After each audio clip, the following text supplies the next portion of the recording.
Bismillahirrahmanirrahim. Assalamualaikum warahmatullahi wabarakatuh.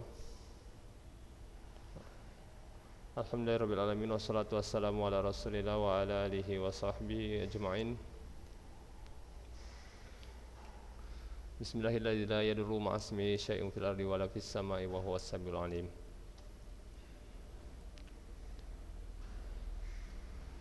Anak-anak Ustaz kelas 7C dan 7D yang Ustaz sayangi dan Ustaz banggakan, afwan ya, pada minggu yang lalu atau pada pertemuan yang lalu Ustaz tidak bisa memberikan pengajaran melalui live Zoom ya, karena Ustaz ada berhalangan ya, ada sedikit halangan. Maka dari itu Ustaz menyampaikan video delay berikut ini ya. Materi ini adalah materi terakhir untuk pelajaran PJOK kita di kelas 7 ya. Untuk tahun depan insyaallah untuk semua sudah kelas 8.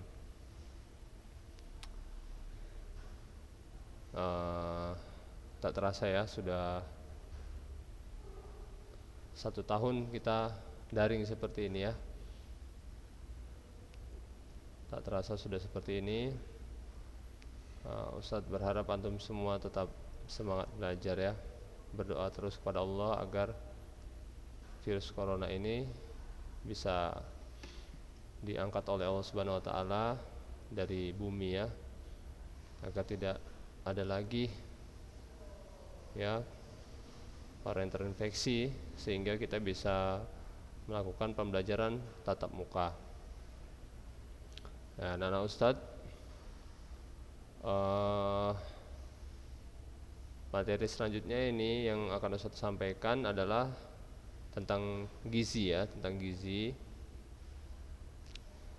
lanjutan dari pelajaran pada minggu yang lalu.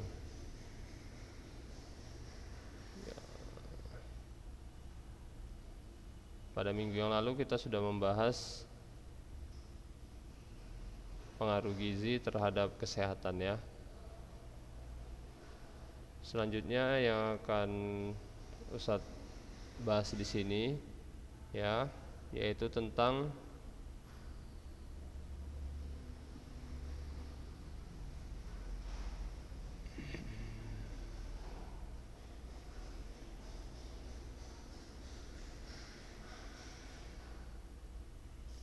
protein ya, tentang protein. Protein berasal dari bahasa Yunani ya. Protein berasal dari bahasa Yunani yang berarti menempati tempat pertama. Protein sering pula disebut sebagai zat putih telur. Kata ini berasal dari bahasa Belanda, artinya eiwit, yang berarti putih telur. Untuk pertama kali protein memang ditemukan dalam putih telur ya. Dulu protein itu ditemukan pada putih telur. Namun kemudian terbukti bahwa protein tidak hanya terdapat dalam putih telur, sehingga istilah putih telur sebenarnya tidak tepat lagi ya, enggak dipakai lagi sekarang ya. Selain berfungsi sebagai zat pembangun, protein juga berfungsi sebagai zat pengatur. Susunan protein berbeda dengan hidrat arang dan lemak. Selain mengandung unsur karbon, hidrogen dan oksigen, protein mengandung pula unsur nitrogen. Ada beberapa jenis protein yang mengandung sulfur, fosfor, dan kadang-kadang unsur lain. Unsur-unsur tersebut membentuk unit-unit yang disebut asam amino. Asam amino inilah yang merupakan bahan dasar membentuk protein ya. Bagaimana bentuk asam amino protein? Ya, itu hanya bisa dilihat dari mikroskop ya, atau dilihat di laboratorium. Ustaz tidak bisa menjabarkan bagaimana bentuk protein atau asam amino, bentuk karbohidrat ya. Kalau di laboratorium mungkin bisa kelihatan. Asam amino tidak dapat dibuat oleh tubuh, disebut asam amino esensial. Kedelapan asam amino esensial bagi manusia antara lain, nah ini banyak ini bahasa-bahasanya ini ya, bahasa Latin ini, lisin, leucin, isoleucin, theonin, methionine, valin, pelalinin, triptophan ya. Itu jenis-jenis asam amino. Ya ini enggak terlalu perlu kita hafal ya. Ini untuk jenjang perguruan tinggi baru dibahas ini ya.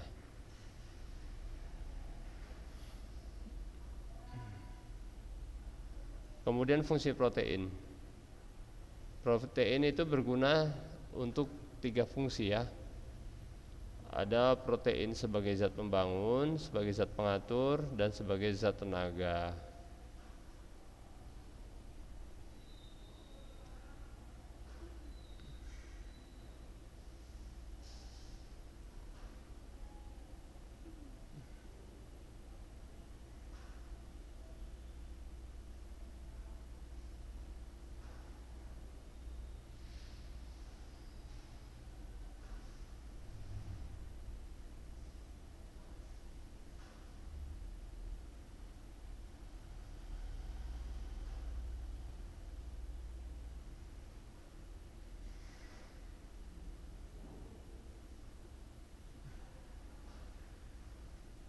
Tapi minggu kemarin sepertinya udah Ustadz sampaikan ini ya tentang proteinnya. Kita lanjut saja ini di pembahasan yang lain ya. Pengetahuan tentang gizi salah ya. Pengetahuan tentang gizi salah. Gizi salah ialah suatu keadaan yang disebabkan ketidakseimbangan antara jumlah zat gizi yang dikonsumsi dan jumlah yang dibutuhkan oleh tubuh. Termasuk golongan ini ialah penyakit-penyakit gizi kurang dan penyakit gizi salah atau gizi lebih. Penyakit-penyakit gizi kurang antara lain sebagai berikut ya. Ini adalah penyakit-penyakit akibat kurang gizi ya. Yang pertama, kurang kalori protein. Kekurangan protein biasanya disertai dengan kekurangan kalori. Penyakit akibat kekurangan kalori dan protein disebut kurang kalori protein atau terkenal dengan istilah KKP, kurang kalori protein. Penyakit ini banyak menimpa golongan anak, terutama anak-anak yang berumur di bawah 5 tahun ya. Kenapa anak-anak yang tergolong kurang kalori protein? Karena pada masa anak-anak biasanya anak-anak itu susah makan ya, apalagi 5 tahun ke bawah. Dia akan sulit makan, tidak mau makan ya. Antum perhatikan coba anak-anak itu kalau makan milih-milih dia. Ya, milih-milih, sukanya yang manis, yang berbau micin ya, atau MSG dia baru suka.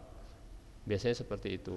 Maka dari itu anak-anak sering kekurangan protein atau kalori protein karena makannya suka milih-milih. Beda dengan orang dewasa. Kalau orang dewasa kan tidak ya, lebih dominan dia mengkonsumsi semua makanan yang tidak berbahaya lah ya, atau makanan yang mengenyangkan pasti dimakan. Rata-rata orang dewasa seperti itu, umumnya kebanyakan ya. Namun kalau anak kecil tidak. Kalau anak kecil dia makan dia milih-milih.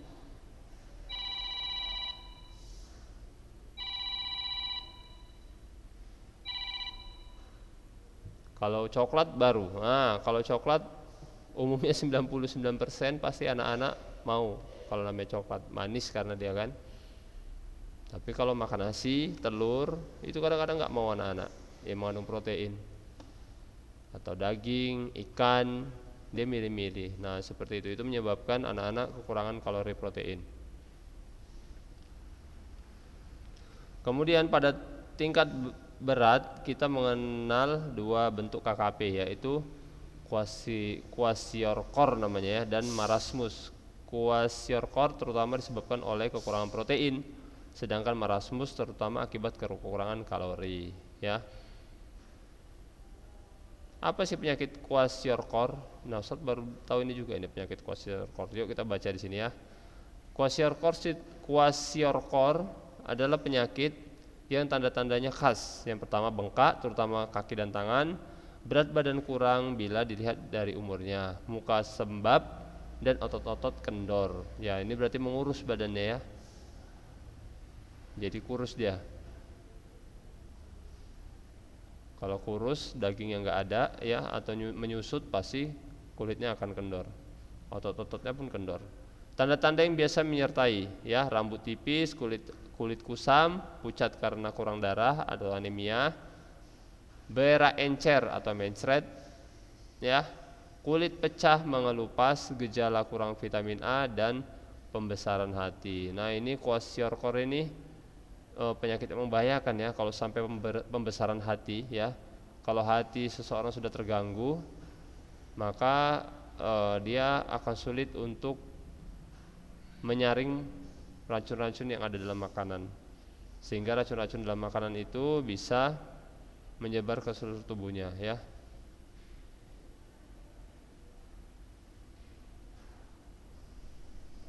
Termasuk penyakit yang membahayakan ini, penyakit kwashiorkor ya, karena ini diserang hati. Kemudian marasmus. Kalau marasmus apa ini tanda-tandanya ya? Yang pertama tanda-tandanya adalah sangat kurus, tinggal tulang terbungkus kulit ya. Wajahnya seperti orang tua, kulitnya keriput. Tanda-tandanya biasanya menyertai pucat karena anemia, beraknya encer atau mencret, dehidrasi, banyak kehilangan cairan tubuh, dan gejala kurang vitamin A dan lainnya ya. Ini tidak menyerang hati ya di sini. Penyakit marasmus beda dengan kwashiorkor tadi. Namun dia di sini hanya menyerang berat badan ya, berat badan dan dehidrasi dia di sini ya. Ini semua gara-gara virus ya, virus masuk ke dalam tubuhnya. Karena orang kalau kekurangan gizi pasti imunnya akan rendah, imunnya tidak kuat melawan penyakit-penyakit, virus-virus dari kwashiorkor dan virus dari marasmus ya. Selanjutnya adalah ketika kurang vitamin A ya. Kurang vitamin A merupakan salah satu masalah gizi utama di Indonesia. Penyakit ini banyak menimpa anak balita. Nah, seperti Ustaz bilang tadi, anak balita lagi yang diserang. Gejala utama balita itu tahu kepanjangannya? Apa panjangan balita? Balita adalah bayi usia 5 tahun ya. Balita adalah bayi usia 5 tahun atau di bawah 5 tahun. Kalau udah di atas 5 tahun udah enggak balita lagi namanya. Namanya apa? Kalau di atas 5 tahun udah anak-anak ya, bukan balita lagi tapi anak-anak. Udah 6 tahun, enggak bisa lagi bilang balita, udah masuk SD dia. Gejala umum vitamin A, gejala utama vitamin A tampak pada gangguan alat penglihatan. Nah, vitamin A ini untuk penglihatan. Buta senja merupakan gejala dini dari kekurangan vitamin A, yaitu mata kurang dapat menyesuaikan diri pada perubahan cahaya, terang, dan sebaiknya. Pada tingkat berat, kekurangan vitamin A akan menjadi kelainan anatomik selaput bening mata atau kornea. Korona, afan ya. Tulisannya hampir kayak corona, rupanya kornea ya. Selaput bening mata atau kornea. Jadi mata kita ini dilindungi oleh kornea ya. Kornea, dilapisi oleh kornea, selaput bening menutupi mata. Kemudian lama kelamaan menjadi rusak ya. Pada tingkat berat tadi ya, pada tingkat berat kekurangan vitamin A akan terjadi kelainan anatomik selaput bening mata atau kornea menjadi kering. Ini kan basah kita ini kan, mata kita kan, korneanya ini. Kalau kita giniin mata kita kan terlihat bening, berkaca-kaca. Nah, karena ada airnya basah.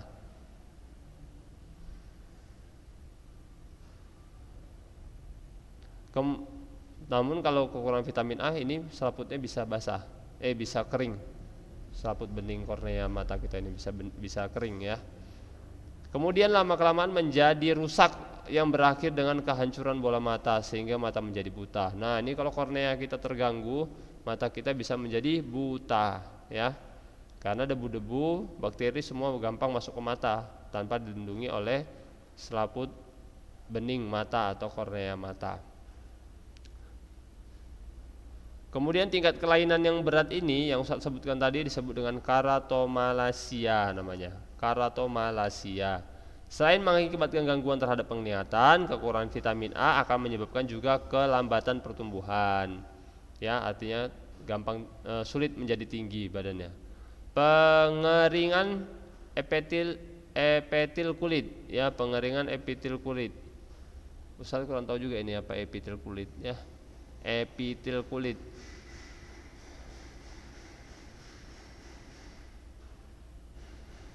Pengeringan epitel kulit dan pengeringan kelenjar air mata. Nah, itu tadi ya kelenjar air mata ini yang di sudut mata kita ini ada kelenjar namanya kelenjar mata untuk mengeluarkan air. Ya.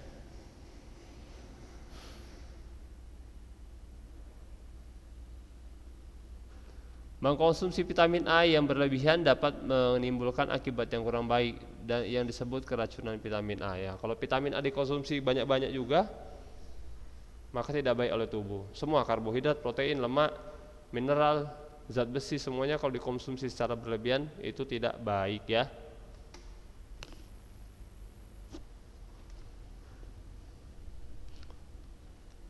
Lalu vitamin A terdapat di mana Ustaz? Di wortel ya, di wortel, kemudian di cepoka. Antum tahu cepoka?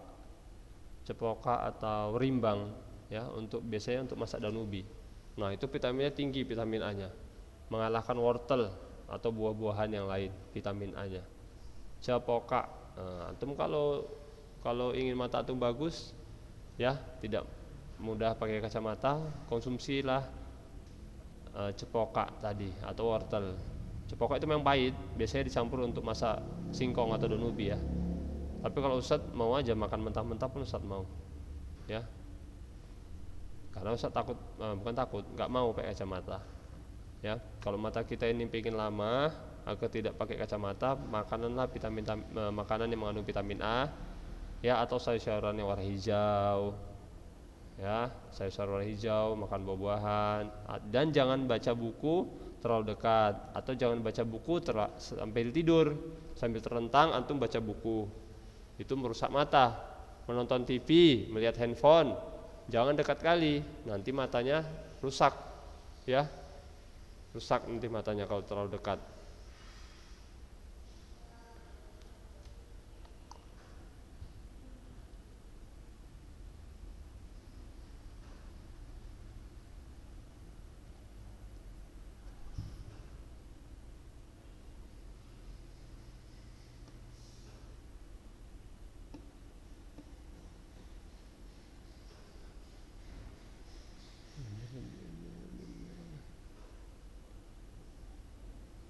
Kemudian kurang vitamin B ya. Kurang vitamin B. Vitamin B ini ada macam-macam ya, ada vitamin B1, B2 ya. Vitamin B1 berfungsi dalam metabolisme hidang arat. Oleh sebab itu, kekurangan vitamin ini akan menyebabkan gangguan pada metabolisme hidrat arang. Gejala-gejala awal dari kekurangan vitamin B1 antara lain kurang nafsu makan, sukar buang air besar, rasa lelah dan suka tidur. Kurang vitamin B1 tingkat berat akan menyebabkan penyakit beri-beri ya. Kemudian kurangan vitamin B2. Kekurangan vitamin B2, gejala kekurangan vitamin B2 biasanya terdapat bersama dengan gejala pecah-pecah.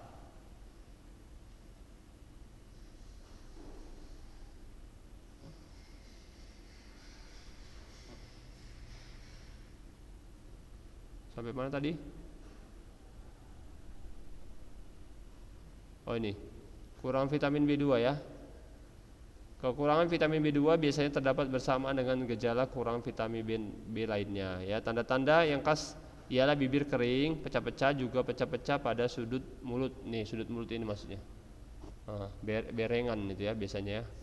Kurang vitamin B2 tanda-tandanya adalah tadi ya, bibir pecah-pecah pada sudut mulut, radang pada lidah. Nah, lidahnya meradang atau bisa juga sariawan, pecah-pecah ya. Kulit sekitar hidung kering dan kasar berbintik-bintik. Nah, itu adalah ciri-ciri kurang vitamin B2. Kemudian ciri-ciri kurang niacin ya. Niacin ini merupakan dari bagian vitamin ya. Kekurangan niacin.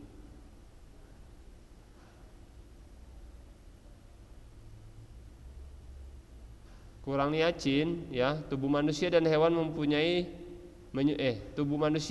menyusui dapat membuat niacin dari asam amino triptofan.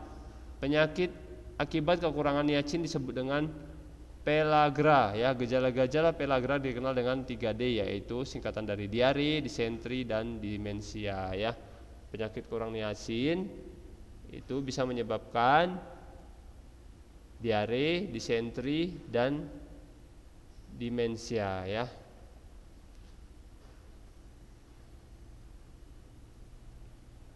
Kemudian kurang vitamin C ya. Penyakit yang disebabkan oleh kekurangan vitamin C disebut dengan sorbut atau sariawan, dan dengan gejala-gejala yang lazim antara lain peredaran di bawah kulit sehingga tampak bercak-bercak hitam kemerah-merahan.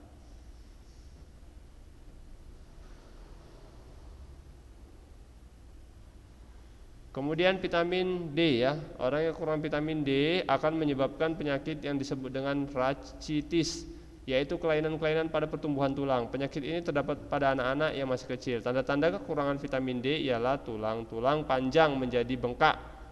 Ya, tulang-tulang panjang menjadi bengkak dan pertumbuhan gigi terlambat. Ya. Kelebihan vitamin D akan menyebabkan keracunan yang memberi efek antara lain tulang menjadi rapuh, kena zat kapur, dan fosfor diserap keluar dari punggung.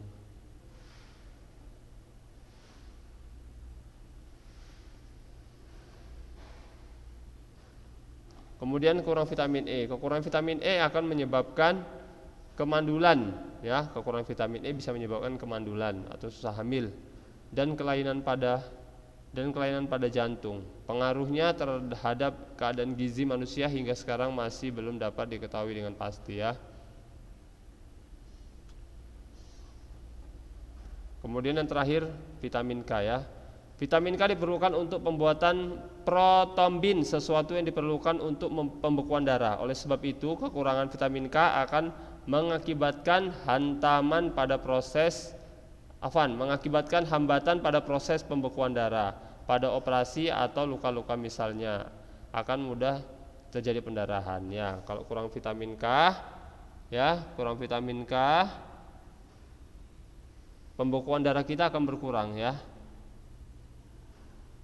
Kalau ada luka, dia akan selalu mengucur darahnya karena pembekuan darahnya kurang ya, lambat keringnya. Orang kalau kekurangan vitamin K, maka pembekuan darahnya akan lambat. Kalau kena luka lama sekali keringnya. Nah, itu dia ya untuk vitamin K. Nah, Ustadz mungkin di sini saja dapat Ustadz sampaikan ya. Antum baca-baca lagi lah yang di PDF ini, banyak lagi ya. Ustadz hanya menyampaikan yang ada di buku PDF. Lebih lengkapnya antum baca lagi. Kalau ada yang kurang jelas silakan WA Ustadz ya. Misalkan antum baca buku PDF-nya. Oh, kurang jelas Ustadz, apa ini artinya gitu. WA Ustadz ya. Nanti Ustadz bantu jawabannya. Kalau tidak tahu Ustadz akan mencari dari orang yang lebih paham ya. Anak Ustadz segera kirim juga tugas praktek antum, praktek PJOK ya. Udah Ustadz share di grup apa tugas praktek antum ya, biar ada nilai antum dikerjakan ya. Tetap semangat belajar ya. Nanti kisi-kisinya Ustadz kasih, kisi-kisi ujian antum, ujian 4 antum, ujian teori ya. Ustadz share nanti di grup. Mungkin ini saja dapat Ustadz sampaikan, lebih kurangnya Ustadz mohon maaf. Ustadz sudahi dengan doa kafaratul majelis. Subhanakallahumma wa bihamdika asyhadu alla ilaha illa anta astaghfiruka wa atubu ilaik. Assalamualaikum warahmatullahi wabarakatuh.